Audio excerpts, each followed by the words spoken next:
One more for you guys. I think I'll tune in yet again. Here's something about the Rams as their training camp gets underway. Have injuries already going down and things, and we're talking about if this team is going to continue to try to make a push this season, or if we're going to start turning into tanking as an option going forward, and looking at the great options that are going to be available for us in the draft. So a lot of good stuff to discuss here with that. Glad to have Alec back. Glad to have Jake here yet again for us. A lot of good stuff going on here today.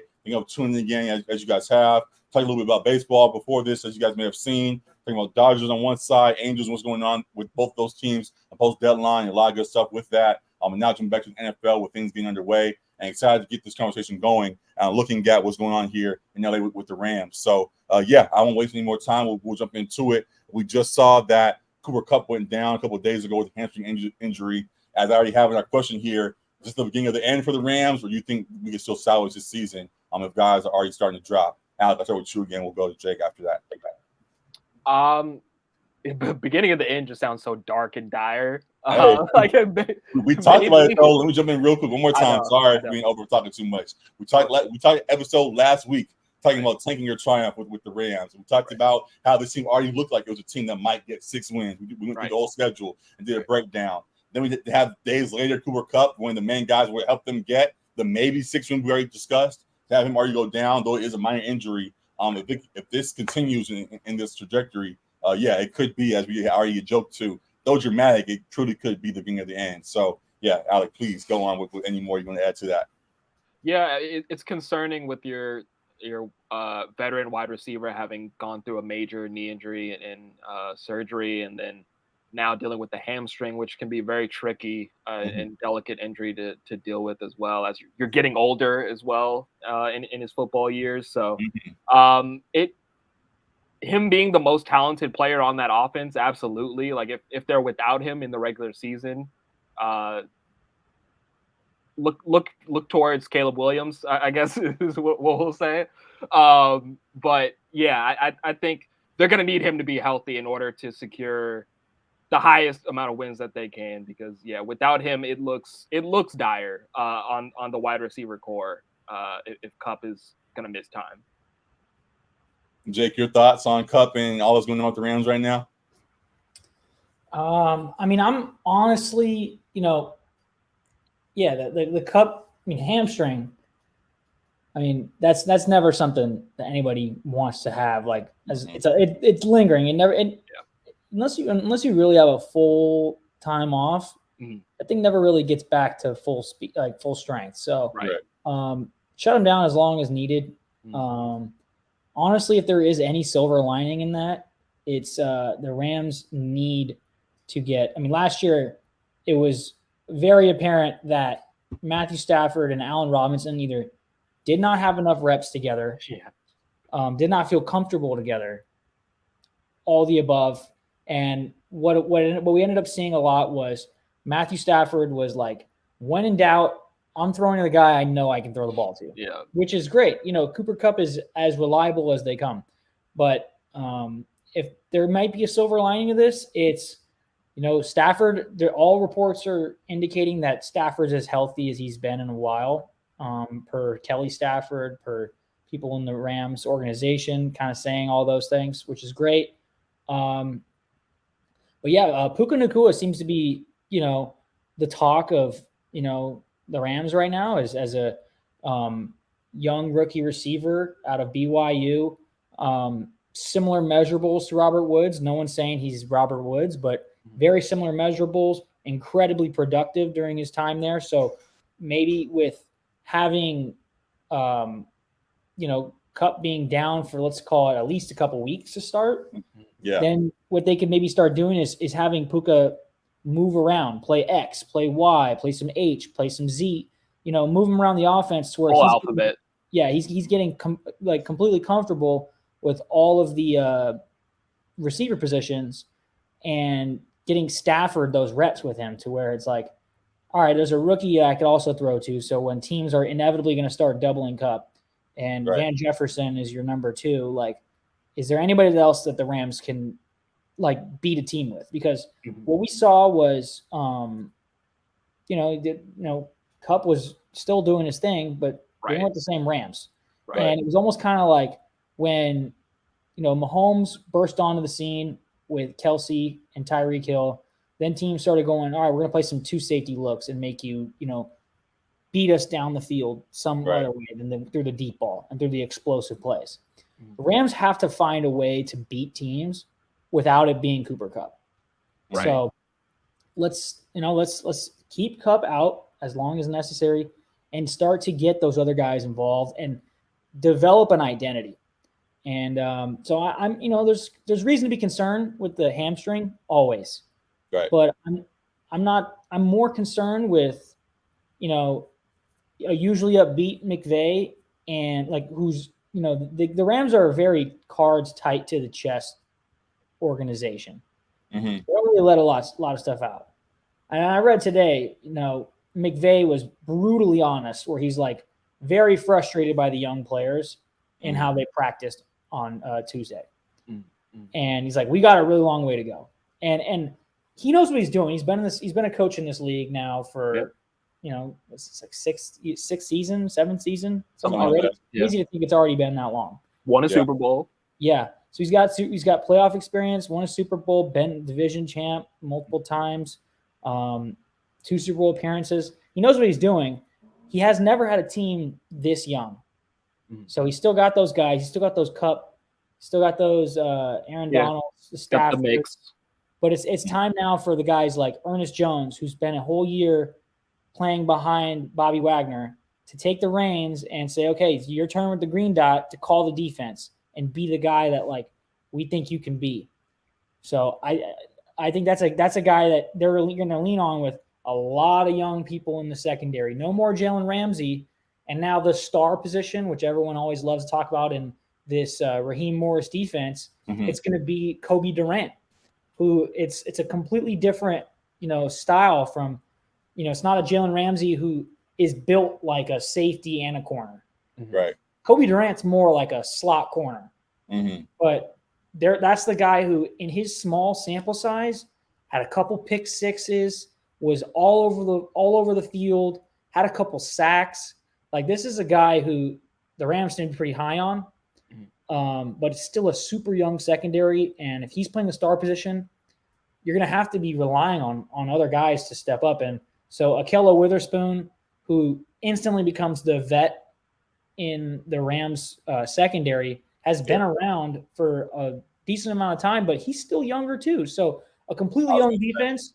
Yes, a young defense that's going to be about Aaron Donald having to be Aaron Donald and Ernest Jones taking that step up, while other guys like young guys like Kobe Turner, Byron Young, who they just drafted, Christian Roseboom at outside linebacker, Michael Hoyt also at the Sam, and then we still don't know what we're getting out of Robert Rochelle, who's very raw, has all the has a vert and everything, but at corner you got to cover, and Jordan Fuller, big time expectations for him now as he's getting older. But it's a super young defense. But I even think, if you look at Kansas City last year, there were so many concerns with their ability to generate a pass rush and how young they were in the secondary. Mm-hmm. But they had Patrick Mahomes. Maybe the Rams can say, we have Matthew Stafford, we have Cooper Kupp. Mm-hmm. Cam Akers is running for his contract in a year which running backs seem to be getting disrespected. So he's got a chip on his shoulder. So it's a big time opportunity for him to kind of lean on him and then say, well, there's no way possible the Rams can be more hurt on the offensive line than they were last year, right? So hopefully.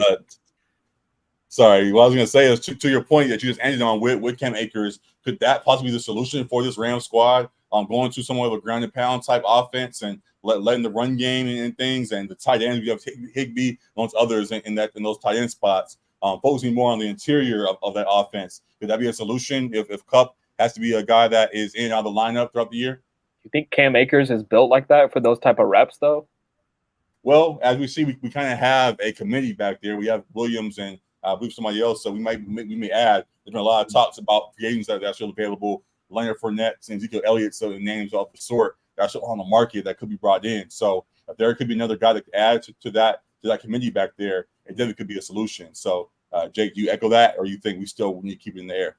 Yeah, I mean, I believe in Cam Akers, not as like a guy who's going to be like a top 10 running back, but if he could be like a top 14, 15 running back in this league, I mean, there's only so many bell cows, right? But can he be a feature back, and then you're sneaking in Kyron Williams, who's great in pass protection?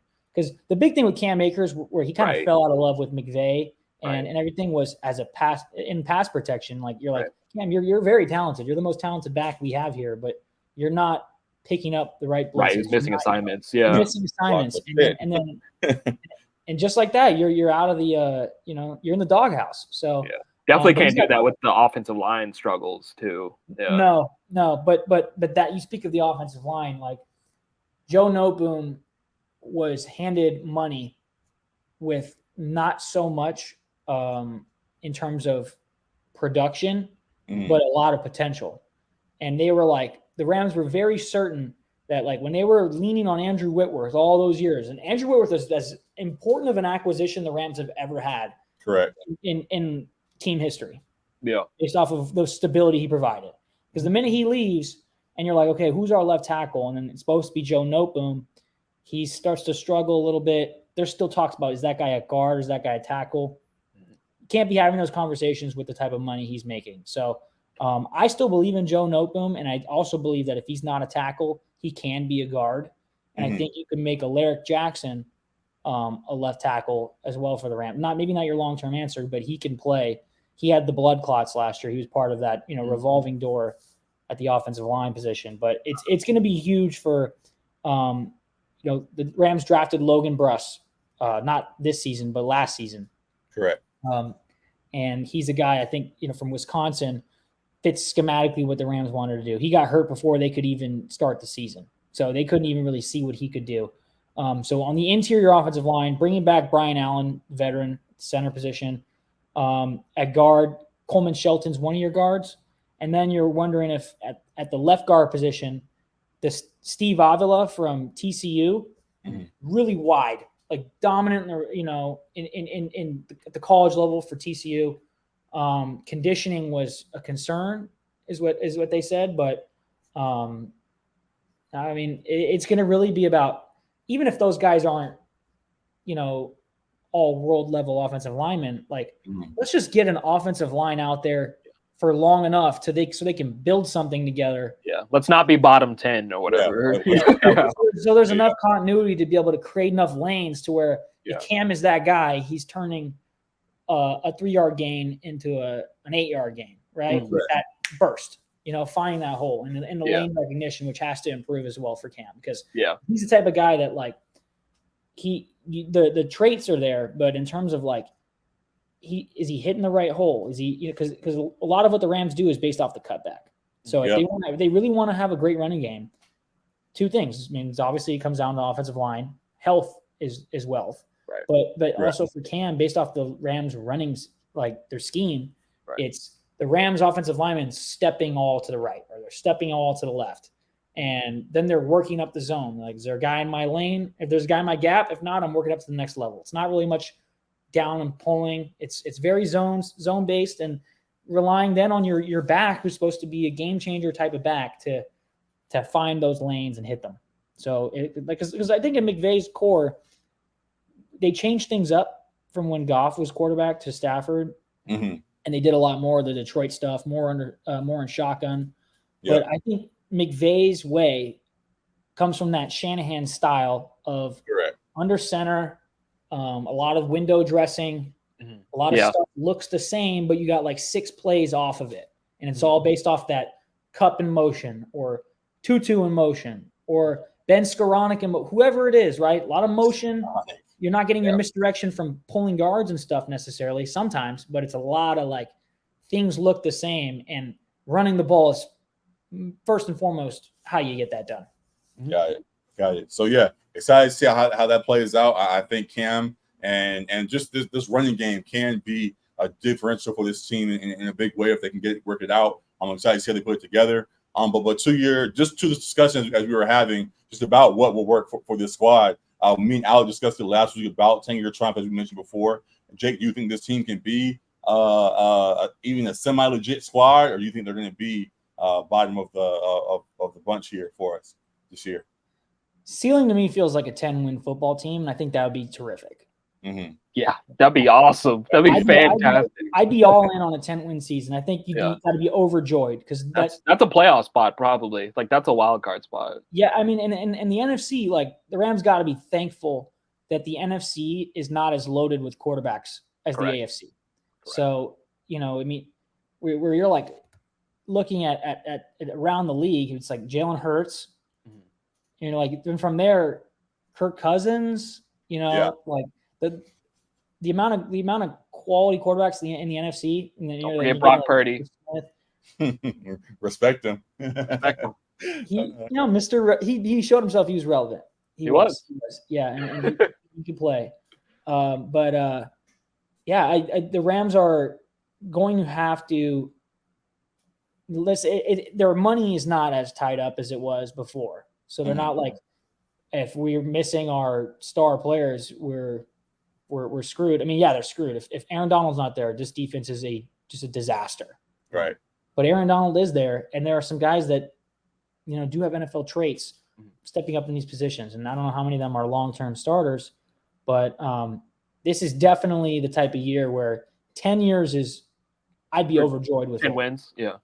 I'm sorry, 10 wins. Yes, 10 wins I'd be overjoyed with it. But I look at this team kind of in that 7-win range, 6 wins. I think when we talked last week, I would think it was like 6 wins we had him at. Broke down the schedule, we had him at maybe 6 wins. Yeah. But it was tough to get there. There were a couple of wins we had to like toss up for them to even get there. So should be fun either way. Excited to see how this plays out. Something that's been brought up recently was just about how, again, we've talked all about Caleb Williams and the potential of him getting here. Everybody sees what he's doing at SC and how he's one of the generational prospects that are in this next draft, along with Drake May and others who could be serviceable for this for many teams in the NFL coming up. I'm looking at the Rams and how they may be a team that could use his services, with them maybe being a 5-win team with what you're saying potentially up to a 10-win team. There have been people that I'm looking at how they still could find a way to Caleb in the building. And the name you brought up earlier was a way that it could play out. You talked about Jared Goff recently, and Jared Goff, when he got here, it was because the Rams acquired a bunch of picks, traded up with, I forgot who it was. They traded up in the draft and got the number 1 pick and used that to get Jared Goff. I bring him up because many people have pointed out that could be a similar formula for how the Rams approach the move for Caleb Williams potentially this year. They brought up how that if this team does find a way to win 5, 6, 7 games and are more so around the 5, 6, 7, 8 range in the draft, and instead of being the top squad, this is a year where they finally have a first-round pick and could use that first-round pick with a piece that now past the prime, Matt Stafford or whoever, could be flipped alongside that number 1 pick to go get the first pick, which would end up being Caleb Williams potentially. You guys see that as possibility for this squad, or do you think Matt Stafford still has life beyond this season? Another good question. That's not something we talked about as far as Matt Stafford coming off the shoulder injury too. It obviously hampered his play last year, and so hopefully it's 100% and he can kind of regain the form that he had in that Super Bowl year. But there will be, I guess, some concern as far as he's another year older, coming off the shoulder injury. How will that affect his play? Obviously, that he has the great rapport with Cooper Kupp. So as long as I guess they have that connection, like they'll be productive. But if you have the opportunity to plan for the future and get a guy like you said that is a generational prospect in Caleb Williams, I could see them making the push for that. As we've talked about, they were the F them kids Rams, and they went all in for the veterans when they could, and ended up getting the Super Bowl out of it. So I could definitely see them saying F them picks and turning them all into 1 pick to go for Caleb. Jay, you think we should push for Caleb, or you think this team could continue to go as they've been? I think there are only a handful of teams that are not going to see. They're not going to kick around the tires, figure out if they're going to need Caleb Williams. And I think You look at Cincinnati's one of them. You know, like Buffalo's one of them. Kansas City's one of them. Baltimore's one of them. Like these, we were on the verge. Baltimore said that they didn't get the deal done with Lamar. They were going to draft a guy first round, so it was close, but they're safe now. But for sure, my problem is I think there are so many teams that are realistically. I mean, this whole trend about the running backs not getting paid right now is because everyone's on overload with like feeling like you have to win with a quarterback on a rookie contract. Yeah. Or still getting paid before he gets paid his big money, you have to win. So there's such a hyper focus on getting the next guy that teams are discarding quarterbacks before I think a lot of them are even ready to take that leap to where they could be good enough. And I truly think there's ways to win with those guys that get like sent off, like for a team that's trying to get a Caleb Williams, right? Like your guy, like I think Kirk Cousins is good enough to win a Super Bowl. I've seen Joe Flacco win a Super Bowl. I don't know. I'm telling you, man, I've seen Brad Johnson win a Super Bowl. Granted, that was with the. Hey, you say Joe Flacco is an elite quarterback, sir. Flacco was elite with a great defense. Trent Dilfer, for the same example, had the greatest defense of all time supporting them. I do get your point. I do get your point, though. Right, like there's multiple ways to do it. Obviously, the easiest way is to get a generational quarterback. I mean, that's what everybody wants to do. So there are teams that I believe have more capital and more willing to do what it's going to take. And where if the price for Caleb Williams is steep, but the Rams are in play to get Drake May, then yeah. Or if the window is the next guy. I mean, there's not always a Caleb Williams, but there is always a guy who's at the top of the draft. If you get what I'm saying. Yeah. So I'm not like all sold on like the Rams have to do what they have to do to get Caleb Williams, like sabotage the team to get him. I agree. I'm not involved in that. If they're bad enough to where there's some people they can trade to make swallow a tough pill to get Caleb, absolutely. Yeah. But that is not the center of how I'm doing business. Is like they're trying to like get the golden ticket to get this kid who we've seen kids that are number one picks before that bust. Sure. And Caleb doesn't have a lot of like bust written all over him based off of how good he's been and the types of throws he makes. It's like it's very Mahomes-esque. We gotta stop the. But we have there was the one dude saying he's like a more refined version of Mahomes or something like that. Like, come on now. Yeah. Right. We got to slow down on that stuff because there's more to quarterback than the throws you're making on the field. A lot of it is like the leadership off of it, right? Sure. Or how good you keep your cool when not everything is as good as you have it at USC.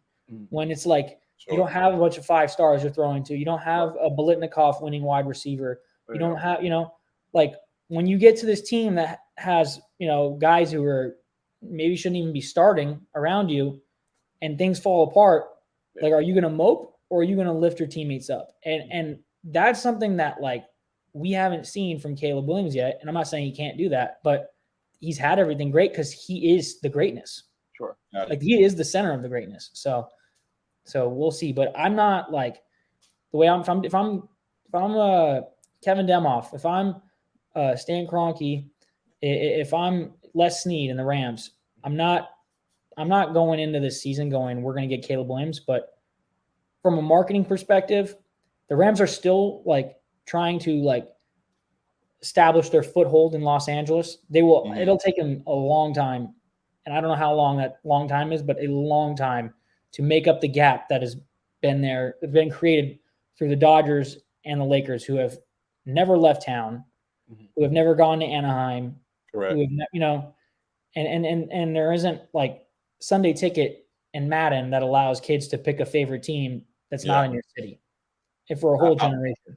I will say that in regards to that gap, Caleb can help with that grand way. Being an LA guy for the moment, coming from SC to LA, the Rams would be a great jump. That brings a lot of fans with them. So excited to see how that plays out. Demoff himself said recently that the team does not plan on tanking for them. He plans on putting out the best product he can to win games and continue to see what this team can do. So we'll see how it all plays out. But satisfied. Sorry to cut you off, but also to satisfy those season ticket holders because that's not a cheap season ticket. So you can't just say that, hey, we're not tanking. at all. Yeah. That is like, true. how do you do that? So maybe it's smoking mirrors, who knows? But for the time being, it seems like he was pretty emphatic about that. I believe this team was going to try their best to put on a quality product. So we tuned into it all. Hope we can continue to avoid injury beyond what Kupp has right now. But excited for the Rams season which is getting underway. Glad football is on the way back. It's been hard not having football on our TV every Sunday, but we're almost there and excited for it all. So a lot of good stuff with that. We would be closing right now, but I'm gonna go ahead and say and redeem myself. Alec and Jake did an MLB grid last episode. We're gonna go ahead and do an NFL grid. I'll now have some more input for this time around, and we won't take too long with this. We'll go ahead and do 7 minutes on the clock yet again as we deal with the MLB one. And with that, there are 2 options. We have the hold on, let me find the clock real quick. Sorry. Okay, there we go. All right, so we have the crossover grid. This one has the Steelers up top, the Patriots up top, 100-yard game, back-to-back games up top, along with the Dolphins, the Chiefs, and then 2 rushing touchdowns in back-to-back games for one grid. And then, as we know, Immaculate Grids also has NFL as well. And they have the Falcons, the Vikings, Super Bowl champ up top, along with the Colts, Saints, and then Dallas Cowboy on the side. So we'll just do one of them. I'll let you guys pick which one you want to do. You want to do the Immaculate Grid one, or you want to do the crossover grid? So I like the logos. Yeah, the logos are fun. But my question with the crossover grid is the crossover grid like – because I remember when they just started, I was playing on one of these ones, and it was like, oh, players only since 1999. Like, I don't know. I think they've updated, and it's more accurate to all time. So that works. As we do know, Immaculate Grid has the more detailed summary after the fact. So you want the summary at the end, we could do that. But your call. What I do like about the Immaculate Grid is that it's partnered now with, like Sports Reference. Yep. So it's like much more accurate because I've played a couple of those other non-Immaculate Grid ones for the NFL. And there was a time where I was doing Dolphins and Niners, and I was like naming those running backs.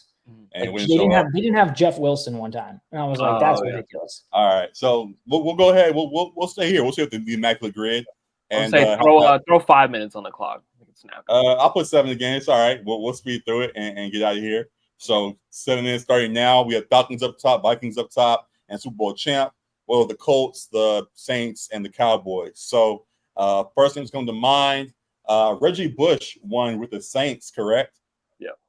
Yeah, you can do Reggie Bush. I think that'll be good for a lower percentage. Yep, 6%. Great to have that one. Cowboys haven't won a Super Bowl in a long time. When they did win, there's all these names, but you can do Leon Lett. I mean, he was the guy who had he like the famous, he lifted the ball up in the air. Yeah. Correct. 6%, another good grab. For the Colts. Was Jeff Saturday on that Colts team? Yep. Yes, he was. For sure he was. Any other more random names you could throw out there? I was gonna say Dallas Clark. Dallas Clark. Dallas Clark's a good name. You could do. I was Bob Sanders. I don't know if Bob Sanders was on that team. Ooh. I don't want to take a. He might not have been. Bob Sanders. Yeah, He's Bob Sanders. Safety. Oh, I don't want to miss. I don't want to like for some reason not get it. So you could just do Dallas. All right, we'll do Dallas Clark. Correct. That's what we said, right, Dallas? Yeah. Okay, 5%. That works. All right, moving on from there. Top Vikings left corner. and Saints. Top left corner. You can go Matt Ryan. Yeah, we don't got to worry too much about percentages here for all of them. That's an obvious one. We'll check that off. Falcons and Saints. Oh my God. You could do Joe Horn. I believe Joe Horn was a wide receiver. He played for both. There you go, 30%. Yeah, that's fine. We're not worried too much about that. Falcons and Cowboys is an interesting one. Vikings and Saints. Oh, Dion, yeah. Dion's great. Yeah, Dion he'll be a higher one, but he will definitely 72%, whatever. All right, Vikings and Colts. Vikings and Saints. That's somebody coming to mind, and it's messing me up. I can't remember. It's a receiver. Vikings and Saints at receiver. Yeah. I don't have anything to like. I don't think Ted Ginn Jr. Did Ted Ginn Jr. play for? I don't think he played in Minnesota. The Saints, yes, but not for the Vikings. Yeah. Put the Niners. Trying to think of some backup quarterbacks. Like Sage Rosenfels. I don't think he played. John Kitna. Did John Kitna play for? He played for the Cowboys. Did he play for the Vikings? Cowboys, and he might have played for the Vikings. No, I don't know. I don't think so. I know he played for the Lions. Right. And yeah. Vikings and Colts. Oh, was AP ever on the Saints? Didn't Adrian Peterson have a year on the Saints? Man. Because he bounced around a bunch after the Vikings. Around at the end. Later, yeah. I could have swore he had at least a moment on the Saints. No? That might be right. I'm just trying to remember what teams he was on when he left. He was on a bunch. Yeah. I'm willing to try it. I'll take the L if not. Okay. Yeah, that might be right. I don't. I thought of him too, but I couldn't remember if it was on. Oh, he did. Yeah, that's right. Yeah. He was on Washington. We got the H. We got the H again. We're back to the H again, and we got 2 guesses left. A lot faster than last time. 3.5 minutes left. Colts and Vikings. Running backs. Did Joseph Adai ever play for the Vikings? I don't think he did. No. But like Dwight Freeney, when he finished his career, where did he go? Frank Gore bounced around a lot. Frank Gore bounced around. He played in Miami. He played in. He was on the Colts, I think, for a second. I feel like he was on the Colts. I remember him being on the Colts. Yeah, not the Vikings though. Not the Vikings. Cowboys. DeMarco Murray didn't play for the Vikings. He played for the Cowboys, Eagles, and then Eagles. Who else? Is that it? Cardinals. Yeah. Edgerrin James was just Cardinals and Colts. Colts. Yeah. Dwight Freeney. Randy Moss, Loki played a bunch. He didn't play for the Cowboys. No. T.O. didn't play for the Vikings. Chris Carter didn't play for the Cowboys. Dez didn't play for the Vikings. Did Pat? No. I think Patrick Peterson, the corner. Yeah, he didn't play there. Vikings and Cowboys. You can do. Is there a DN maybe you're thinking of? A D lineman? Yep. A UCLA Bruin, man. You could go with. Was it? What's his name? Anthony Barr. Oh, that was him. He played up. Okay. Is that it? There we go. Good ground. Okay. Nice. I was trying to figure out who that was. Okay. One more guess. Vikings, Colts. We're already doing great. So even if we don't get it, so be it. 1.5 minutes on the clock. We can go for a big guess, a big swing if you guys want to here. Vikings, Colts. Did Ryan Fitzpatrick ever cross paths with the Colts? He didn't play in Indy. Did Dante Culpepper ever cross paths with the Colts? Not a Dante too. I don't think the Colts. Sam Bradford didn't either. Bradford, no. There's a bunch of yeah, who was the QB when they got the touchdown to Diggs? The miracle that was Case Keenum. Case Keenum didn't. He didn't play for the Colts though. He didn't play for the Colts. You could throw like a Sage Rosenfels, but I don't think he did. I don't even know who that is. He's a writer now, but he's right. Was it Dwight Freeney? No. Yeah, Dwight Freeney. But I don't think the Vikings had that real good line for a while. Yeah, Jared Allen. Jared Allen. He didn't play for the. He didn't play for the Colts at all. I don't think the Colts. I thought of Jared Allen too. We now have 30 seconds.